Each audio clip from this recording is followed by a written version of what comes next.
Hello everyone, I'm Larry and I'm 18. 4 years ago, I looked like this. When my weight passed the 220 pounds mark, I had no friends left at all. The nickname Airship stuck to me, but even that didn't prompt me to stop eating. Oh, what I just didn't cram into my mouth. I especially liked to secretly hide a stack of burgers under the bed from my parents, and at night I attacked them and washed them down with a Coke. I didn't care about my appearance, but everything changed when I first saw this blonde girl. Kate was angelically beautiful and, unlike me, flawlessly slender. All the lessons, I stared at her like a madman, and she paid no more attention to me than to a huge closet in our classroom. After all, we really didn't differ much in size. But unlike the closet, I could feel it, and this time it was too serious. I fell in love for the first time, and for the first time, I wanted to become a little thinner. I stood in front of the mirror and threatened the fat man looking from there with my finger. "Hey man, you just have to lose weight." But I couldn't even imagine that it would be so difficult.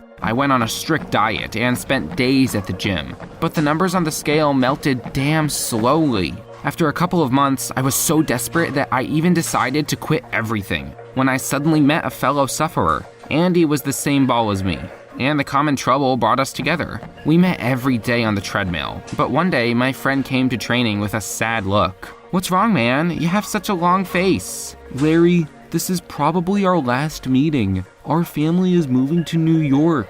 Yes, I definitely did not expect this. It was much easier to fight excess weight together, and now I was going to have to fight it alone again. "Just promise you won't stop.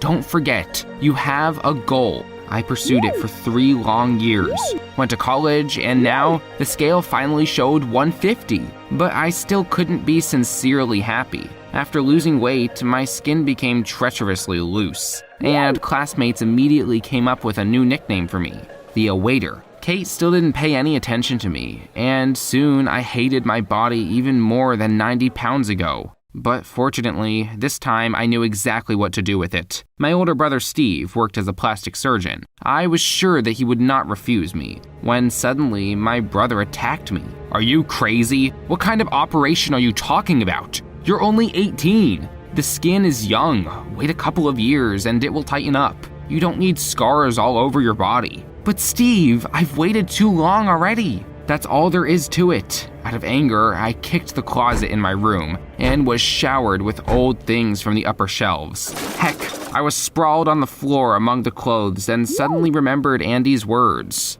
"Promise you won't stop." I jumped up, scooped up huge t-shirts and burned them in the backyard. No, it's not for nothing that I killed myself running and dieting for 4 years. I will definitely find a way out. But the next day, my optimism evaporated. Some handsome guy came to our college, and all the girls devoured him with their eyes, even Kate. And at recess, I overheard their conversation. "I'm Kate. Do you want me to give you a tour of the college?" "And I'm Andy. Let's go, baby." All day, I was thinking how to get rid of this peacock, but then he came up to me and suddenly hugged me. "Hey, what are you doing?" "Larry, buddy, didn't you recognize me? Do you remember 3 years ago we went to the gym together?" "Andy, but how did you—" "I'm so proud of you. You promised not to give up, and look how you've lost weight." "Yes, but the skin didn't keep pace with me. Look how loose it is."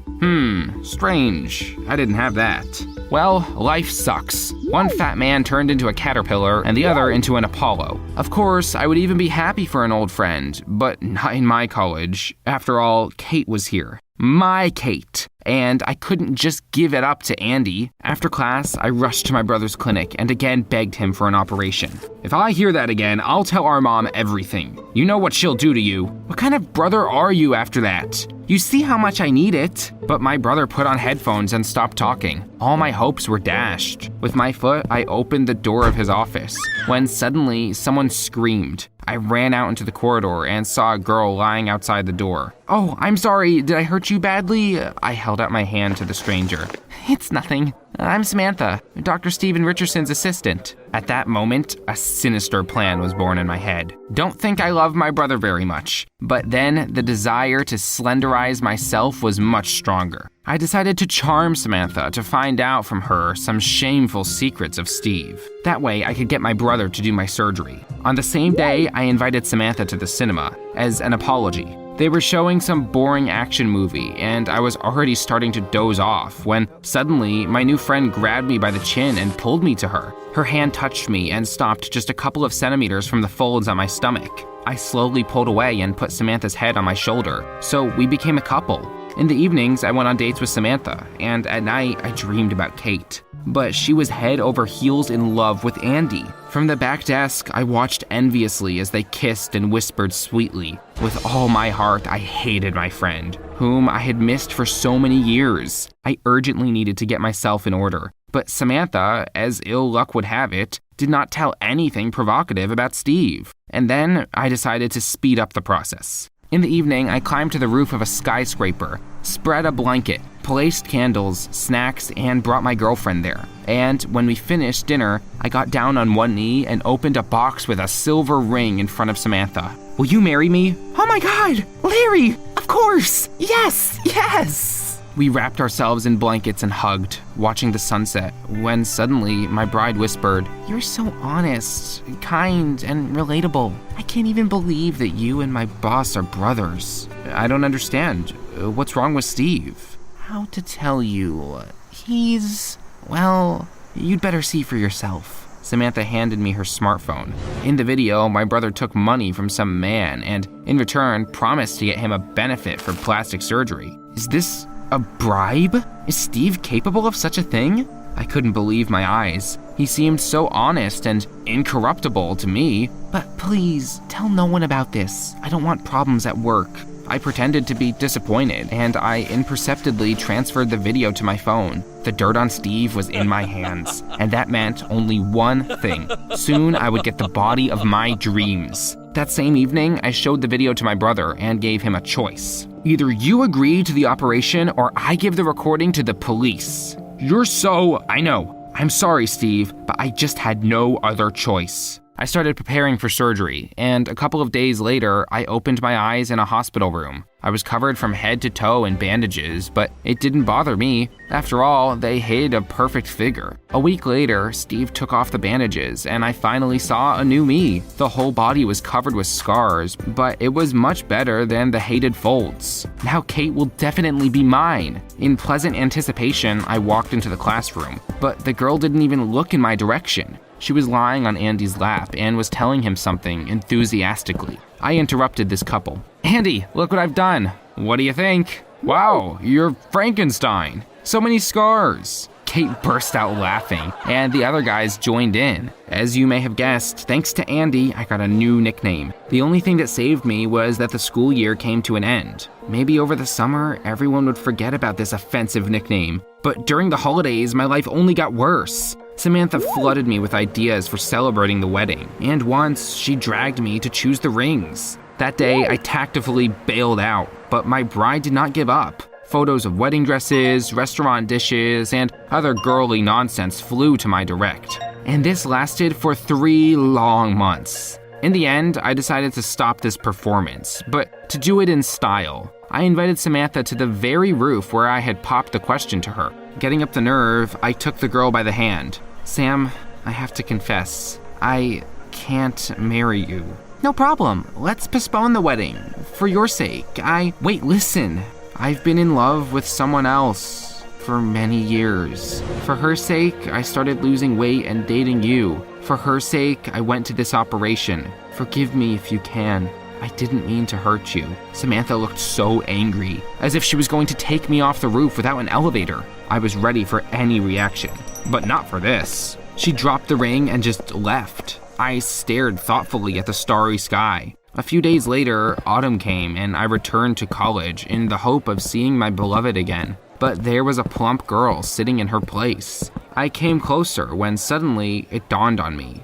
This was Kate. It looked like an electric shock to me. Over the summer, she gained at least 20 pounds and now looked just disgusting. All the feelings I'd been living with for the last 4 years suddenly disappeared. Holy macaroni! I found the strength to lose 90 pounds and Kate turned out to be so weak-willed that she couldn't even keep her perfect figure. Slowly, I sat down at my desk, but then a big shadow hung over me. "Larry, hi! How was your vacation?" Good. Where's your Andy?" We broke up. Please don't talk about him. Are you staying for the party tonight? Of course, I couldn't miss such fun. At the party, I tried to stay away from Kate, but by hard adventure. She was constantly somewhere nearby, and in the end, I couldn't stand it. What do you want from me? The girl's face changed and she suddenly burst into tears. Kate, I'm sorry. I didn't mean to be so rude. What happened? In the summer, I found out that I was pregnant, but when I told Andy about it, he demanded an abortion. I gave him a slap on the face and ran away. And then I came to know that he had taken his college papers and moved to another city. I'm alone, Larry. I'm sorry I poured all this on you. It's just, you've always been kind to me, and I thought... I didn't have time to recover when the phone rang. It was Mom. Larry? Steve is taken to the police. I do not know what to do. They're talking about some kind of bribes. I rushed home with all possible speed, but it was too late. My brother was arrested. I collapsed on the bed with my face in the pillow. It all happened because of me. I offended Samantha so much that she leaked dirt on Steve to the police. And now the brother is awaiting trial. What a fool I am. I jumped out of bed and ran to Samantha. She didn't open the door for a long time, but I didn't give up and hammered at it endlessly. And when the girl finally came out, I rushed to her. I'm sorry, Sam, please. I'm sorry. I was carried away. I'm the last scoundrel, scumbag. Please help me. My brother is not to blame for anything. Do something. I don't know. Tell them this video is a montage, staging, prank, whatever. What video? What are you talking about? It was you who showed the police the video where Steve is being bribed out of revenge, right? Who do you take me for? I wouldn't do that in my life. I'm not like you. I was rooted to the ground and couldn't find the words. But then Samantha took me into the house and gave me herbal tea. Calm down. My dad works for the police. I'm going to call him now and find out what happened to your brother. It turned out that Steve was detained on suspicion of corruption, but the police had no evidence. A few days later, the case was closed and the brother was released. I immediately apologized to him for blackmailing him so stupidly, and we finally made up. But my soul was still somehow empty. I was missing something. More precisely, someone. I realized how much I cared about Samantha. She helped me, even after the mean thing I did to her. Every day, I remembered our dates more and more often, and one day, I decided to act, this time without any romantic platitudes. As soon as Samantha opened the door, I pulled her to me and whispered, on November 15th at 1 p.m., you will become my wife. And if I refuse, then I'll come here every day until you say yes. Samantha and I got married at the appointed time. I launched my online weight loss courses, and they began to rapidly gain popularity. That's just one unresolved case remained, but it soon ceased to be a problem. I told my wife Kate's sad story, and she offered to help in any way we could. That's how I became the happiest person on the planet. And what did you have to go to for your happiness? Tell me in the comments.